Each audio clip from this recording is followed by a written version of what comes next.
Hello guys, welcome to a video regarding Eiyuden Chronicles, 100 Heroes, but this one will be regarding 100 Heroes Rising, which is the spin-off game, companion type game, or it is a companion game, that anyone could have bought if they crowdfunded 100 Heroes back in 2020. So if we look over here, it says that this is a spin-off work, a side-scrolling action RPG. So this is a Japanese page, so if there are any weird translations, I apologize. This video is just going over Eiyuden Chronicles Rising, which is a spiritual successor for my favorite RPG game of all time, Suikoden. Um, so let's go ahead and read. So this game is supposed to be released in 2022 of spring for PC, PlayStation 5, PS4, Xbox S, Xbox Series X, Xbox One, and Nintendo Switch. And it says that it obviously we know that the staff that worked on Suikoden worked on this series, and that was one of the marketing tools that, for one, grabbed me as a fan onto this game because I love Suikoden. I hate that Suikoden was never finished. It was made by the worst company possible, Konami. If it was made by Square Enix, we would have had an ending by now. We would have had more to the story. Anyways, so Suikoden is now living in spirit with Eiyuden Chronicles, but Chronicles Rising is a town building slash side scrolling action RPG game which is being spearheaded by Namsumi. I'm not sure if I'm pronouncing that right. Authority, and is in charge of. They are in charge of development. So, do not expect Rising to be anything like 100 Heroes. 100 Heroes RPG is the spiritual successor of Suikoden. This is a companion game made by a totally different team that's working on Eiyuden. It's only being supervised by the creator of Eiyuden. That's all. He's just supervising it. His team is not working on this. They did work on the character arts of the characters that will be involved and all that stuff, but the game mechanisms and all that stuff is not being made by the team behind 100 Heroes. So, of course, Eiyuden Chronicles, according to this, rose. They were able to raise 480 million yens back in 2020, and I was one of those people that gave my money because I'm pretty sure the game will be worth it. So let's scroll down here. It says, listen to the voices of people in need and help rebuild the city. Town building X action RPG. So that's what the game is regarding. So let's read here. It says the story begins with it when a self-proclaimed historical scavenger girl, CJ, visits the city of New Never, which is crowded. Let me see if I can turn this phone to the side. Maybe this is better. No, too close. So let's go like this, guys. So the city of New Never, which is crowded with adventurers in search of treasure. CJ helps a lizard-like man, Hogan. So this is Hogan right here. He is pretty interesting. I wonder if he's a playable character in 100 Heroes, because it looks like he has a knife in his hand. I can't tell. It looks like he like throws a knife throwing type of guy. So guys, in this game we have beastmen. So here's another beastman. And we also have the shark guy. We have the shark guy. We have the wolf. We have the kangaroo that's in here, Garu. I know I've seen more beastmen, but I just can't think of them right now. So we have these two. So beastmen in the world of Eiyuden is not just a werewolf-looking beast or shark, man-eating looking shark. Beastmen can be anything. Beastmen is a category of multiple entities in the world of Eiyuden, and I think that's really awesome. So let's go back. So he helps out CJ, who's a she, helps out the lizard-like man named Hogan, who was attacked by bandits. So over here we can see CJ. She's right there. She looks really awesome, actually. She looks like Claire from Resident Evil. So she is an adventurer, miner. And here are the bandits. This graphic looks really amazing from this game. And there's Hogan. You know, like, who would attack the scary-looking beastmen? For these guys have big ones. And they surround Hogan, and they're about to kill him, but CJ comes to the rescue, and obviously, she helps him out. Hogan is helped by CJ while being attacked by bandits. His appearance seems to be a traitor, and his skills is not so. So I guess he is a trader. So I guess this is the guy that you would go to trade items, just like in Suikoden.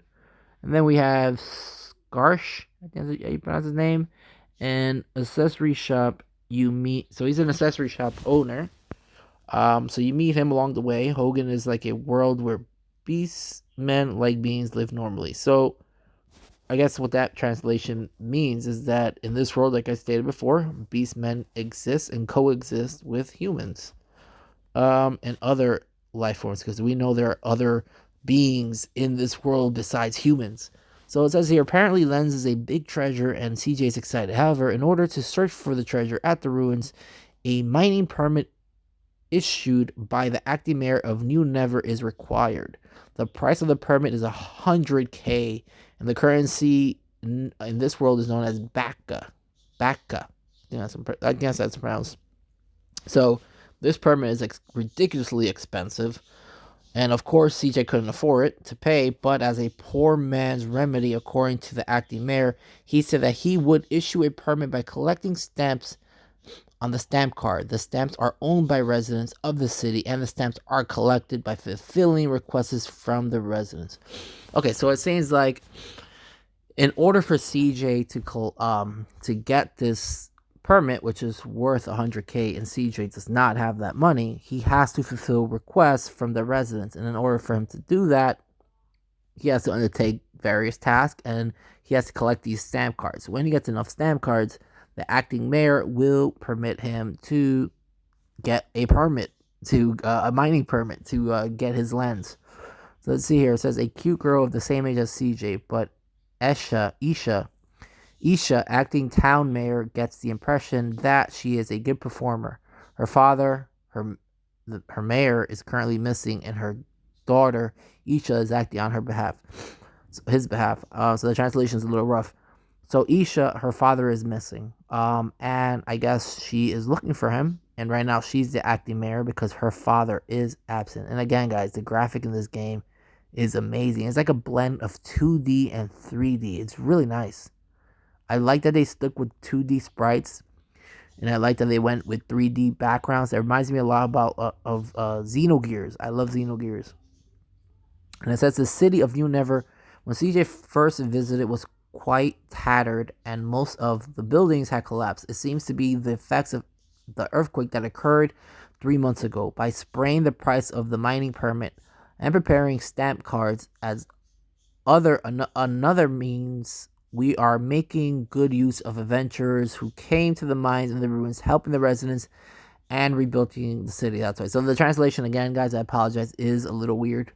I am on a Japanese website because I wanted to get exclusive content. There are other articles you can find in English on English websites that have great feedback, because there are people that already test played the game. So over here we see requests from residents are accepted in the forms of quests. Like I stated before, it is easy to understand because of the exclamation point mark appears above the NPC that offers the quest. So over here we'll see there is a residence there. If you go up to that residence, whoever has the exclamation point above their head, they will have a quest for you to fulfill, and that's how you collect your stamp. And over here is some townsfolk. We have two over here. We have Isha over there. We have CJ right there. And if you want to accept a quest, you talk to her.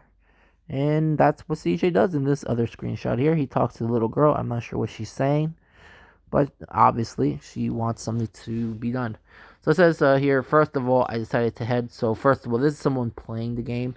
He stated that first of all, he decided to head to the large forest near the city to find a cat asked by a girl named Piria. This is the first dungeon, and the enemy is not strong. So apparently, I guess the first quest is, and I'm sorry guys, this apparently has spoilers right now. So if you want to stop watching this video, if you're still watching this, I suggest you turn away right now, because apparently this is full of spoilers. So the first mission apparently is finding a cat, and inside that dungeon there's an enemy who's apparently not that strong. The captions below says the operation is as simple as jumping with the A button and attacking with the X button. Level up when you defeat a monster and accumulate a certain amount of experience points. So let's see, maybe we can see the monster here. I guess that is the creature that you get to fight. I don't see CJ anywhere. He's somewhere around here. Oh, there he is. He's attacking. Okay, there you go. I couldn't see that. So CJ has these pickaxe and he hits the monster. Great screenshot right there. And here's another screenshot. And you level up. You level up after you kill him. She gains 40 EXP. You can also check the map and the travels rate or something. The traversal. I can't read that because it's cut off. Rate on the. I guess that means the places where you've been to. You can kind of spawn. There's also a feeling of Metrovania around here. So the game feels like a Metroid type game. Castlevania type game. And here we go. As it's the first quest. Cats can be found quickly. So CJ over here found the kitty cat. You can see that's a big cat. It's a pretty cat too. And return to the city. Talk to Priya to clear the quest. When I heard the story, it was said that Priya's father, Ganesh, was also in trouble. So next time I decided to accept. How do you pronounce that name? Ganesh request. Sorry guys, I'm like butchering these names. So here you go. They return the kitten back to the girl. That cat looks really upset. I think he was. I think he purposely ran away. He purposely ran away. So it says when you receive the axe from Ganesh, you will be able to obtain lumber from the tree in the large forest. I cannot pronounce your name, dude. So see here. Here's another picture. CJ fighting. So it says here, as before, head to the large forest and cut down the trees to collect wood. If you clear the second quest, you will be asked to rent a house, saying, please use it freely during your stay in the city. This house will be the base of CJ and E.N.DNetwork. So it seems like after a while you gain your own base, and this will be your home base. Maybe this is where you save the game. I'm pretty sure you can save the game anywhere. Maybe this is where you rest up. Maybe this is where you save your items. I'm not sure what the house is for, but it says for something. It says a house where you can recover. Okay, that answers my question. Save. Excuse me, save. So you can save the game, recover your health. Returning to the city will not restore your physical strength, so if you get hurt, use this house. So the house is a place where you recover. So here is CJ again. And here is your house. That's CJ's house. So they gave CJ a house. That is nice of them. Instead of lending a house, CJ challenges the third quest, asking him to help Gain's father, Shiva. He seems to need a branch of a giant tree, and when he goes deeper within the zooms in search of a big tree, that seems to be the depth of a large forest. He meets a kangaroo beastman. He is advised that he who looks strange with monsters, they shouldn't go any further. So the third, when you reach the third quest, that's when you meet Garu, the kangaroo. So that's when you guys can expect him on the third quest. A kangaroo beastman who creates an atmosphere of great skill, and he's not a CJ who, yeah. Anyways, like I said before, guys, the translation is rough. So here's Garu. He looks really badass, actually. To be quite honest with you guys, he looks badass.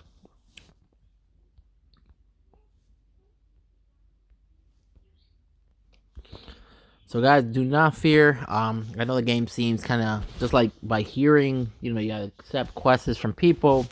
It might seem tedious running back and forth, but the game does allow you to use fast travel, and it allows you to save the game. When you see any road signs, let's see if we can find a picture of like a road sign. Let's see what this picture's about. Okay, so the road signs look like this. You can use the road signs to save the game or fast travel. So anytime you see something like this, you can save the game or fast travel. And let's see, let's go down a little more. This is what the fast travel menu looks like. I believe this is places that you've been to previously. So it says here, when collecting materials, remembering where you can collect the desired material will help you move more efficiently with fast travel. So if you remember where certain materials are and you need them to, I guess, craft certain things, or if you need to fulfill quests, remembering where they are, fast traveling will save you time. Excuse me. So it says CJ finally found the target big tree in the inner part of the big forest, but the big tree turned into a monster. This is the first boss battle. So I guess this is the first real boss battle of like the storyline. See here. There was a big tree, but I haven't heard it will attack. So let's look at this tree. Apparently this creepy looking tree is the first real boss. So it says here the guy playing it. He said perhaps because it was the first time this boss battle was so kind that I rarely see it. The ground where the boss attacked occurs glows red in advance, and when weak points are exposed, a large weak is displayed. So I guess what he's saying is, that's right here. So when you see these flashes coming up from the ground, that means where the attacks are going to be initially. So I guess he's saying that it was very easy, and as you can see here, the attacks do come up from that red aura, so you know in advance it's coming. And apparently, when there's a weak point exposed, it displays, displays the word weak, meaning weak point. And he says, how kind, even people who are not good at action should be able to play without any problem.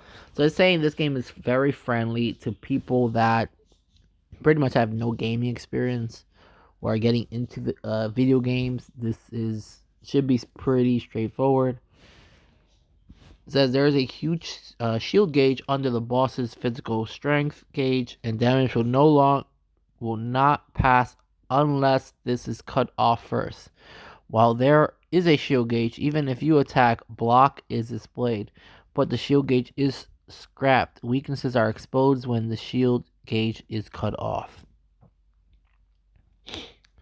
So I think that's him block, but once you break through his shield, it'll say weak. So when you're first hitting him, it's going to say block as if it doesn't hurt him, but you got to keep chopping that tree until it falls.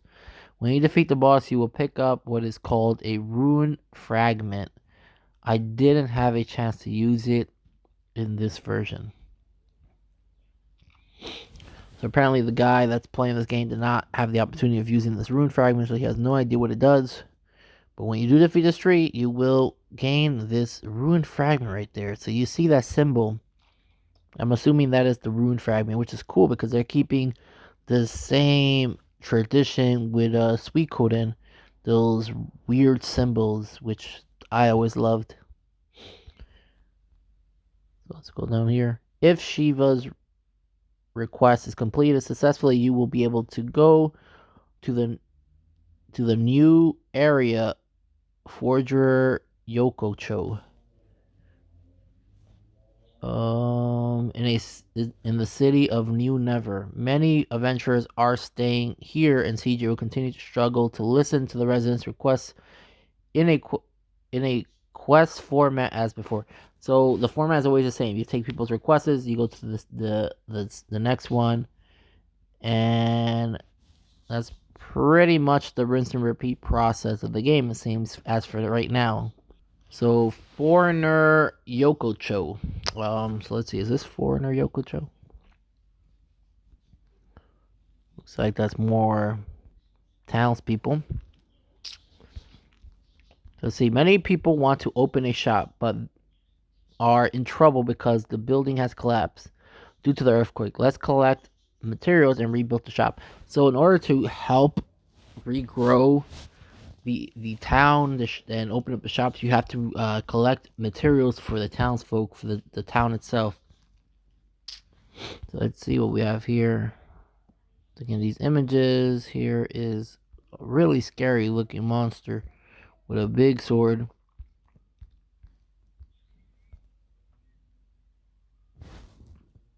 And here's something's happening here. Looks like she evaded that or something. She's backing up. And ooh, look at that swing. I like that animation right there.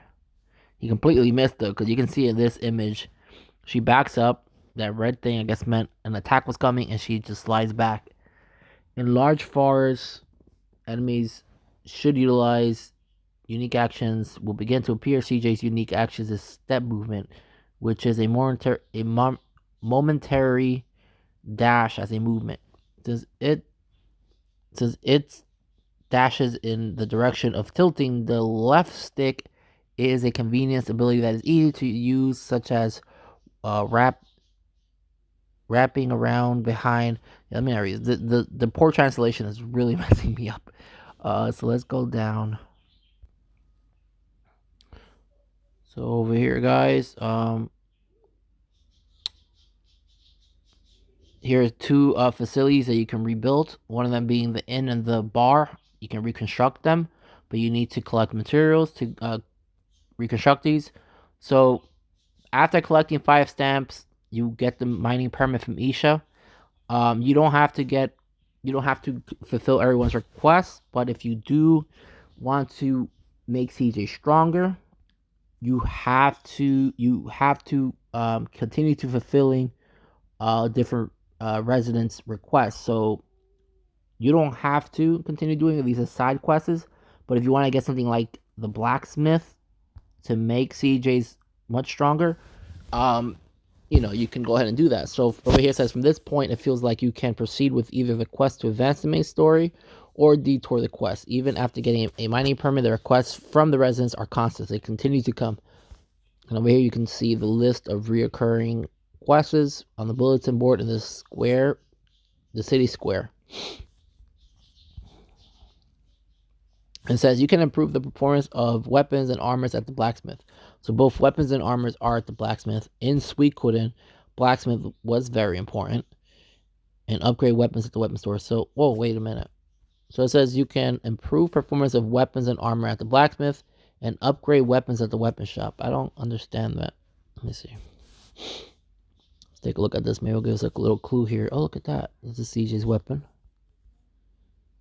And I guess you can put, I guess, materials to make it stronger or something. Then we have here, this is probably the armor shop. Nope, this is still the weapon shop.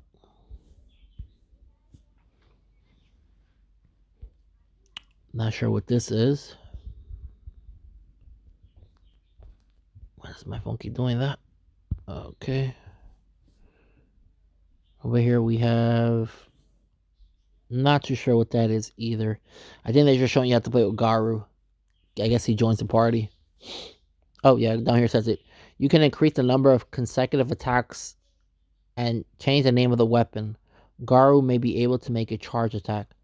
So I guess in the weapon shop, you can increase the number of consecutive attacks and change the name of the weapon. So apparently, you can change the name of the weapon and upgrade the number of attacks. And Garu may be able to use. So Garu has a charge attack, and I guess he can obtain a new one. When I reconstructed the shop of the stranger Yakocho, I reunited with the kangaroo beastman Garu. So we have foreigner or whatever the name was, Yakocho, and you meet Garu.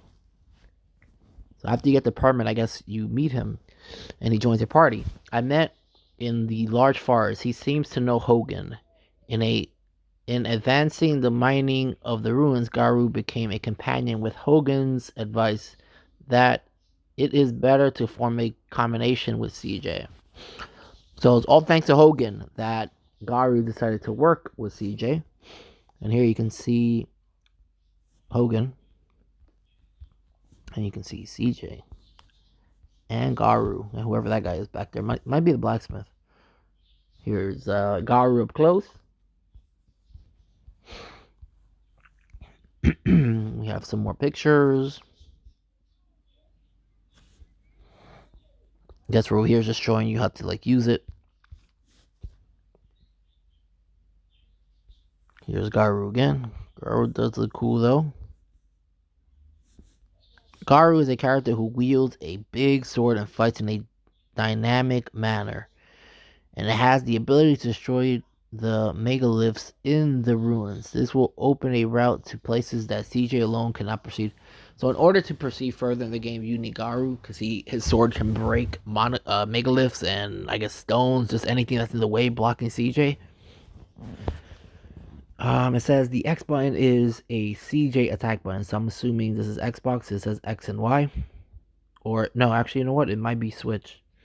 It might, yeah, Switch. But after joining Garu, the Y button is assigned to Garu.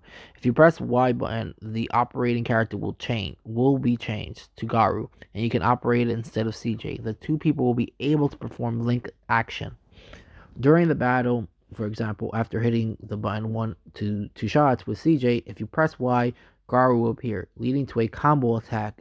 It is possible to connect Garu's attack to CJ's attack. So if you change Garu mid combo, so if you're doing like a 1-2 shot with CJ, and then you press Y, and then you change to Garu, and you finish it off with combo, you can create combos. So I guess over here explains the combo a little bit. Over here we see Garu. Over here I think this is CJ. You see doing some spinning, or she just finished attacking. The link action can be selected from normal mode or simple mode in the options settings. The former becomes a link action by pressing the Y button at any timing of the player. The latter makes a continuous attack by Garu intruding at an appropriate timing if the X button is repeated. So this is pretty much telling you how to use the combination attack. Proceeding a little through the ruins, a battle with the second boss. The second boss right here, guys, is this golem looking thing. The boss attacks is quite painful, but since Garu has joined and the link action is possible, it should not be a difficult fight. Also, if the shop of the stranger Yakucho is being reconstructed, the weapons and armors can be considerably strengthened even at this stage. So I guess it's advised to upgrade your weapons. This is the second boss right here. The first boss apparently was easier.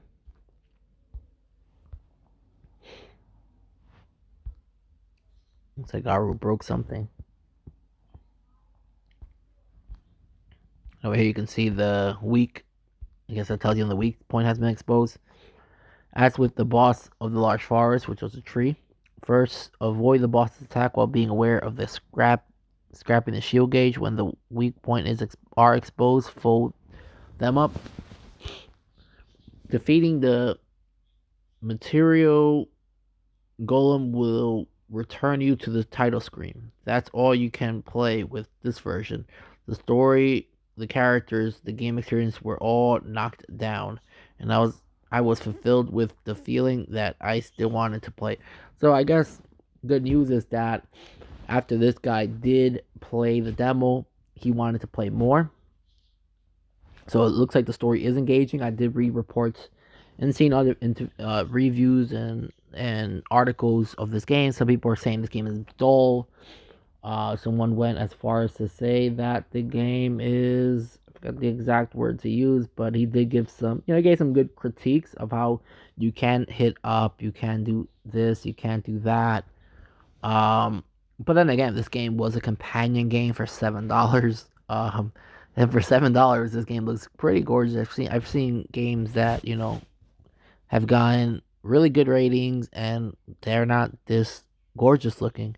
So over here, if we read on, it says you can also meet new characters in the ruins. The magical girl has a wide range of world settings. This, by the way, guys, this is one of the characters that joins in 100 Heroes. I believe Garu and CJ also joined the party. I'm not 100% sure on that. I believe she does. So there are 9 characters that appear in 100 Heroes that will appear in this game. There are places in the ruins that cannot be advanced yet. It's an object you care about. So objects are blocking the way. It's also a prologue that leads to 100 Heroes. So there's a pretty much like a prologue to the main story. It's a story that happens first. So the prelude to 100 Heroes. So let's see what else they wrote here. The playable range in this version was about 2 hours, but it was 2 hours in a blink of an eye. You won't get stuck, you won't be hindered by too much difficulty, and you'll be comfortable while playing. I got the impression that the degree of freedom has increased since I was able to receive quests of the stranger Yakucho. And at the accessory shop I saw some accessories with the performance that I was interested in. It seems that the way of progress will change depending on the player's preference, whether to push through the story hard or to complete the quests firmly. So pretty much it depends on you. If you guys want to do the side quests, if you want to do everything, or if you just care about the story, you just keep pushing forward. There are a lot of accessories with the performance you care about. Since the accessories themselves have a level, the performance is expected to improve. Up to 2 accessories can be equipped. So you can equip 2 accessories on CJ, Garu, and Isha. Here's a little bit of his stats and other things.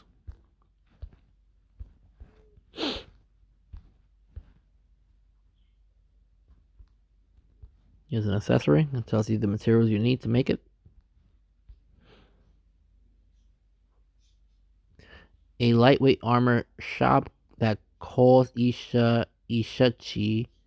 Strengthening your armor can enable new action.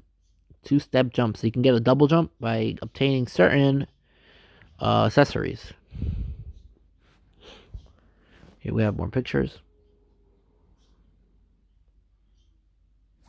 Then we have this guy here. I think his name was Ugo. I think it was IUGO. And he looks really badass. I actually like this guy a lot. He looks cool. I wonder if only these 3 are playable, or can you play with like this guy as well? That would be really cool. Maybe in the future they'll add a DLC for fun.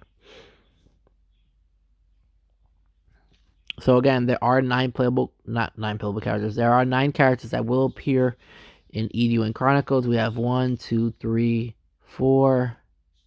Isha's 5. The bird is 6. I know there was some other old guy. I forgot his name. And I forgot who the other one was. I think it's the girl. The girl that we saw was probably 9. Garu, who had a scary impression when I met him, is actually a pretty playful character. It was the most striking scene that was afraid to call CJ half serving P and was apologized over and over again. So okay, so there was someone that said that they cringed over this scene, but this guy here is saying that was a playful. So I guess it's how you take it as a person. So with the action RPG spin-off Eiyuden Chronicles Rising as a starting point, it would be a good idea to get in touch with the world of Eiyuden Chronicles and look forward to its release. The charm of abundance, NPCs, and unique characters has been fully conveyed in this version. If you are interested in reading the article, please come and experience. So that was it, guys. This was the article right here. I know there is an IGN video that was posted. Not IGN. I think it was IGN. There is a video that shows you a little more of the story, and it's in English. So I suggest you guys check that out and look into that. I will do another video regarding another article, but I'll stop it here because this video is pretty long. We're up to 43 minutes. Thank you guys for watching. If you have any questions about Eiyuden Chronicles or what you guys are hoping to see in this game or just 100 Heroes, comment down below and we can chat. Thank you for watching. Take care.